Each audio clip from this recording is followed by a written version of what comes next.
Today I want to talk to you about tackling ransomware and how AI can help with that. So I want to start with having a look at the anatomy of ransomware, right? How does ransomware get into your network?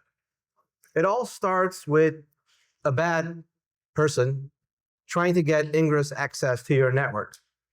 And they will do this by compromising anything that you have opened up towards the internet or one of your internal systems. Once they find something that's vulnerable and get access to your network, they start burrowing into your network, start going lateral all over your network and planting all of their bots. As soon as they're ready, those bots will start communicating to command and control servers. Now it's the part where it gets tricky, right? Because at this point, they start exfiltrating your data. Gigs and gigs and terabytes of data going to them. They're saving your data. They have all your information. When they have all your information, they'll start encrypting everything. So you no longer have access to your own data. And that's where, hey, you know what, guys? You just been ransomware, and you need to pay us X million, hundred thousands of Bitcoins so that we'll give you your data back. Okay.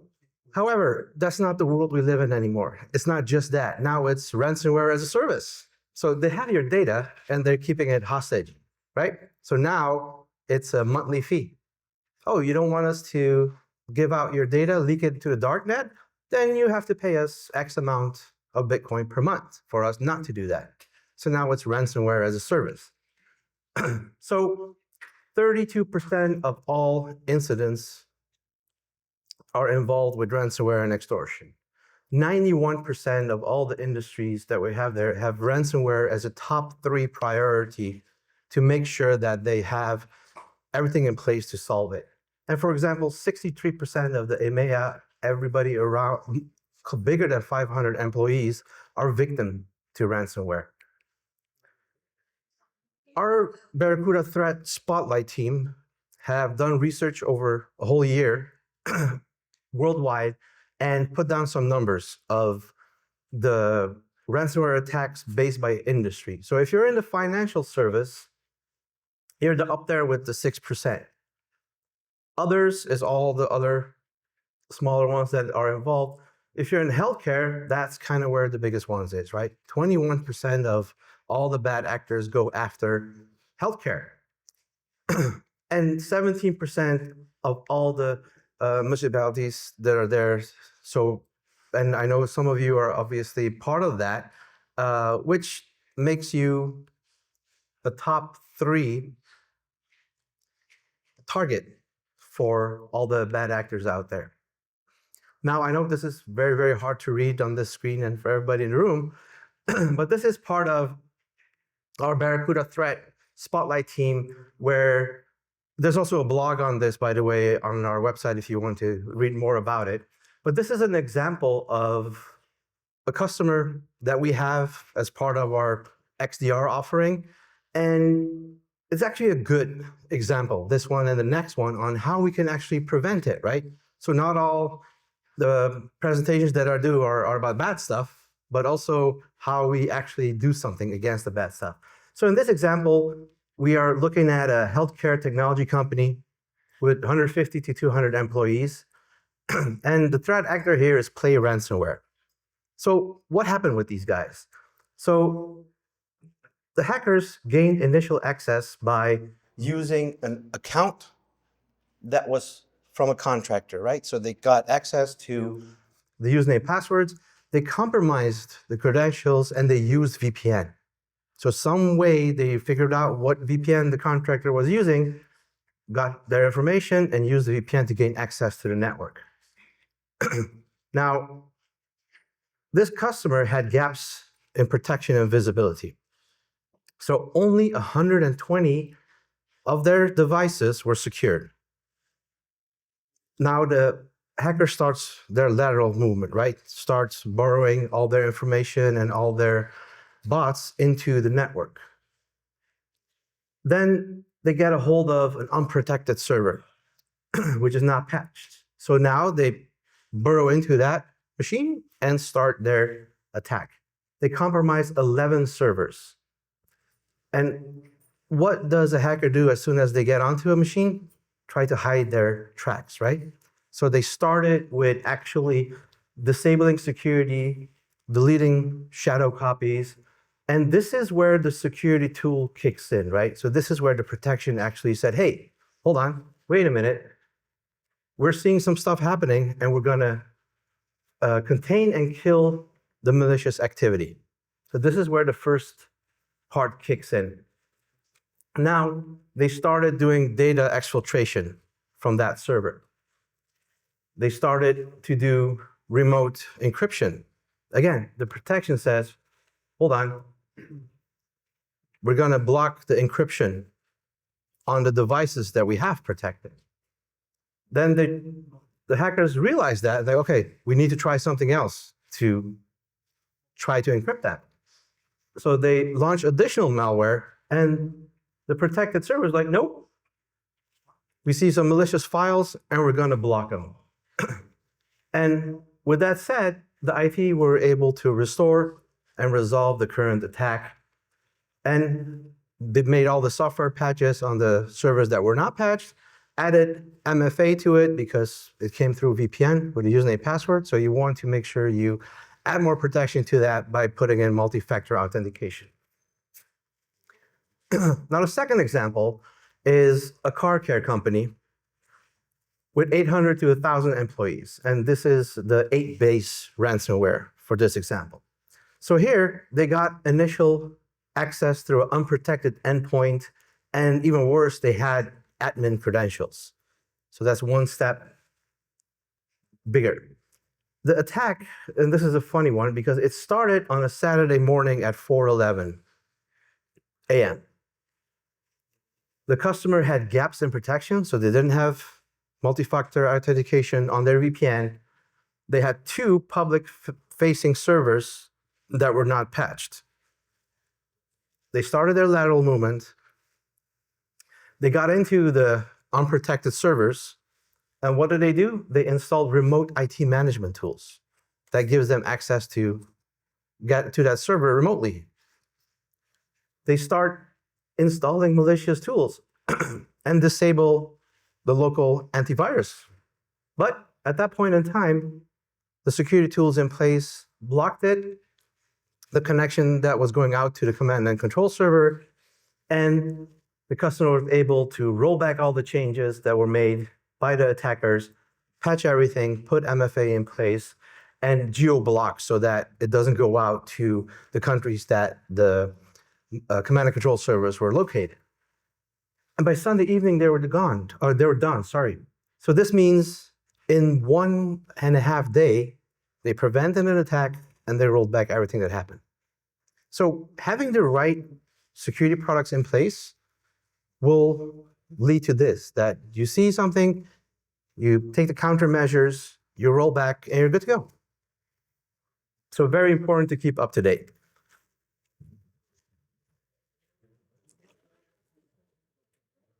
Now, what is AI doing in all of this, right? Everybody's heard a lot about Gen AI and what AI does and what it doesn't, but we need to also talk about what AI does for the attackers, right? For all the hackers, it's helping us, write something, get something easy done, but the same principle applies to all the bad actors.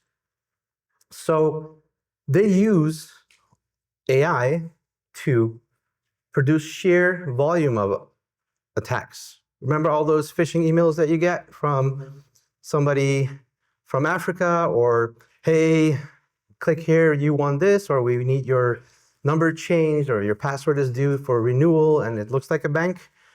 They don't go after this and just do it. They use Gen AI to get the exact same email look and feel and the feeling of an actual website that you might know, or they just use all this AI to find out more information about you by just putting in your name and see what pops up. So they can actually direct the attack on you and what you have. That's what makes the target easier. And we are all the targets here. And that's how Gen AI is helping the bad actors, right?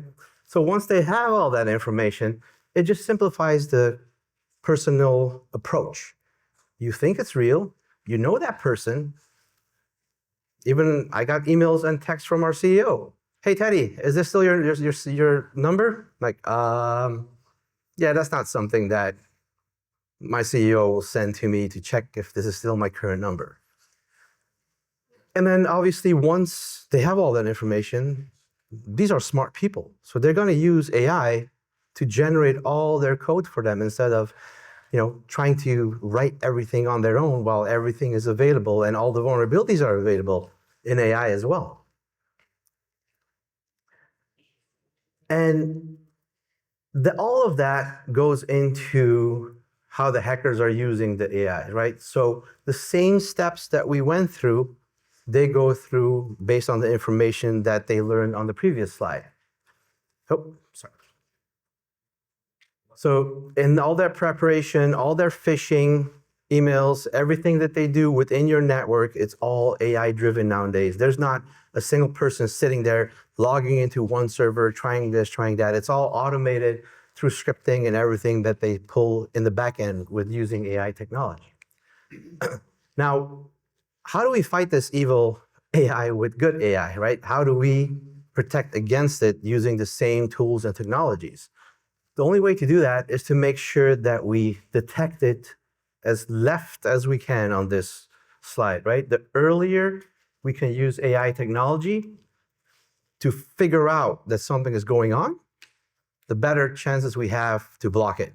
Like that one car repair company, right? The sooner you detect it, the sooner you can block it and do something against it. So if we catch it during the phishing period, right? You get that email. Do I click on it or not? If you have a system in place, you won't even be able to click on it because it got caught by the system. And that system uses AI to figure out that that link is going somewhere which is not allowed. Now, if we look at ransomware, and this is a chart from the Verizon DBIR, if you have or have not seen it. So Verizon pulls this document kind of by looking at what's going on in the world. And what you see here is kind of the orange chart and the blue one. So the blue one is ransomware between 2012 and 2024. And it kind of plateaued out, right? It's flat. But what is going up, it's the actual ransomware and extortion. So this is where, again, the pay-as-you-go or monthly fees of ransomware as a service kicked in. And it's on the rise, right, to 2024 and beyond.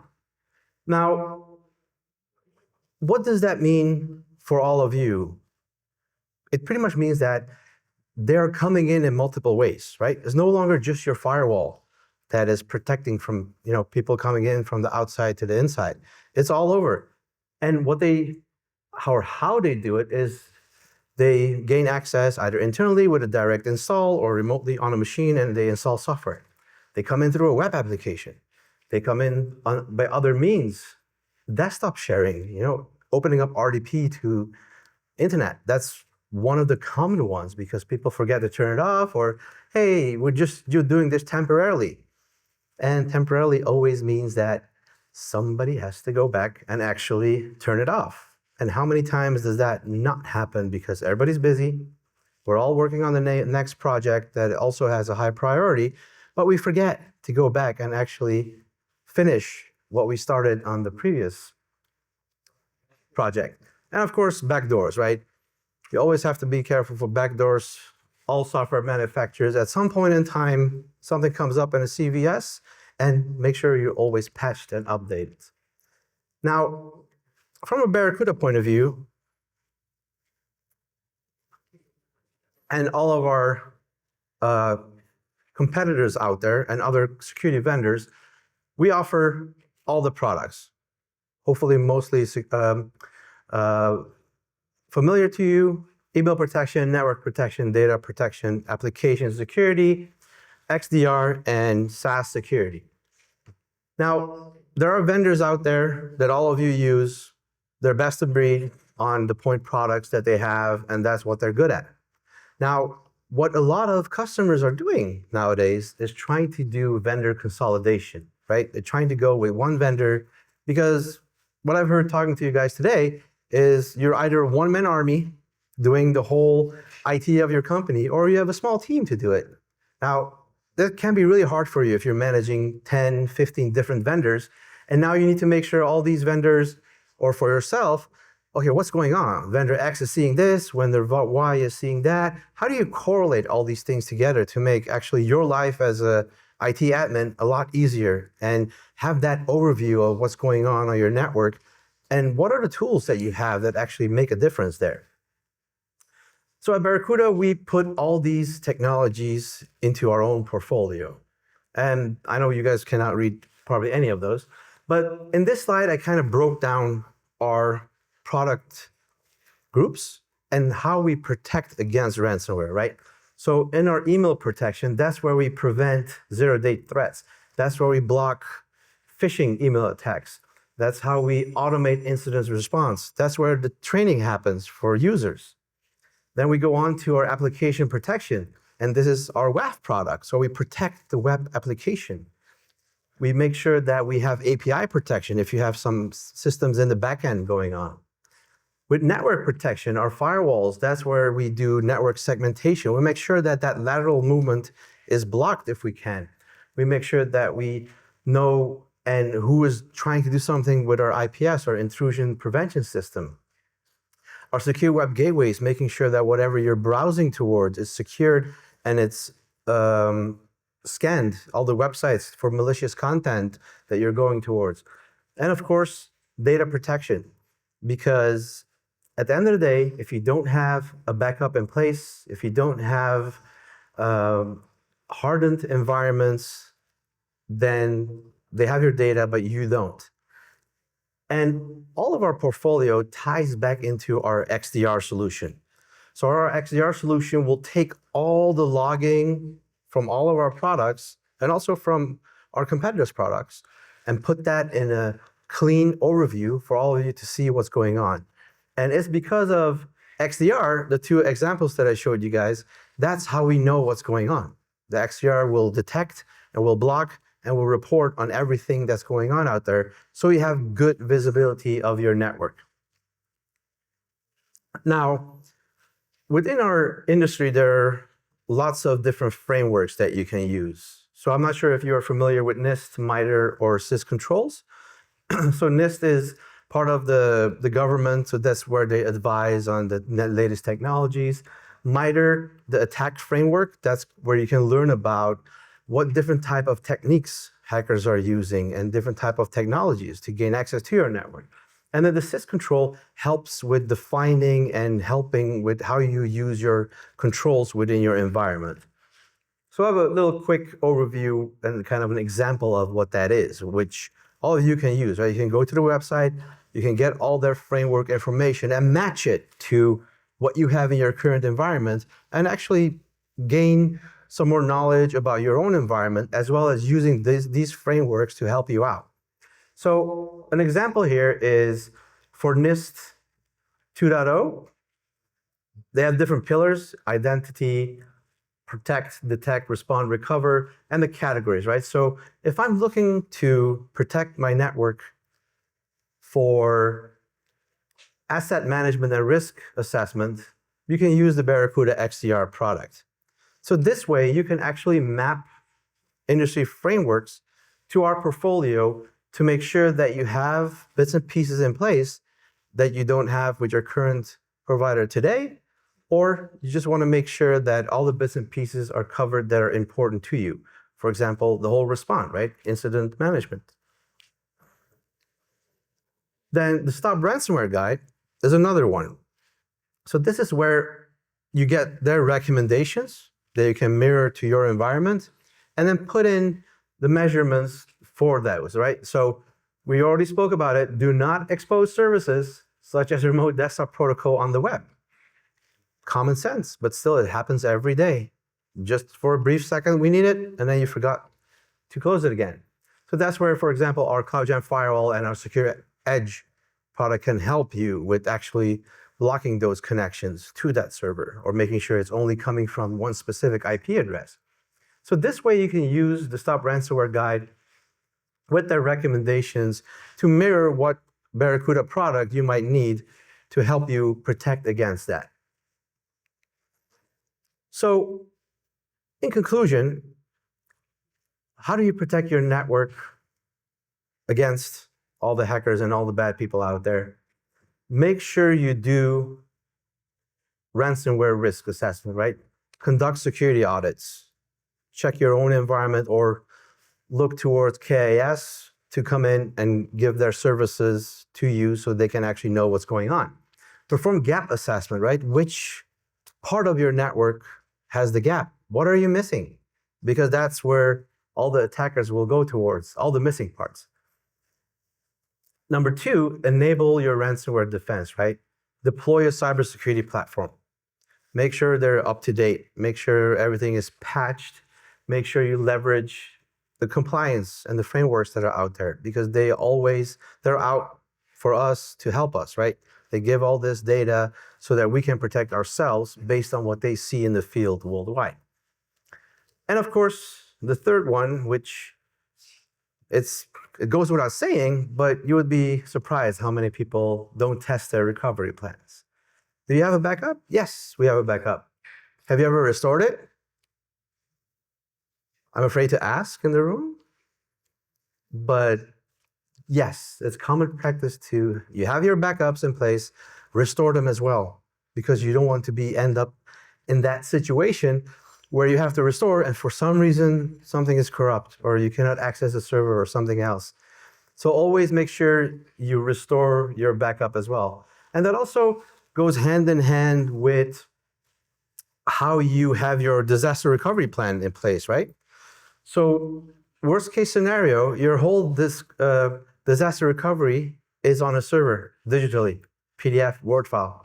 What happens if that server gets ransomware? How do you get to your disaster recovery procedure when you cannot access the system where it's at? So make sure to print it, put it in the safe or somewhere where you can access it, the old school binders, somewhere in a closet somewhere that you can always have access to it so you know what to do in case of a ransomware hit. So with that said, I would like to thank you for your attention here today for this PowerPoint presentation, and we'll be here the rest of the afternoon if you have any questions. I think I'm the last person between you guys and lunch. So I'm dying to figure out how that barbecue is. So thank you very much, guys.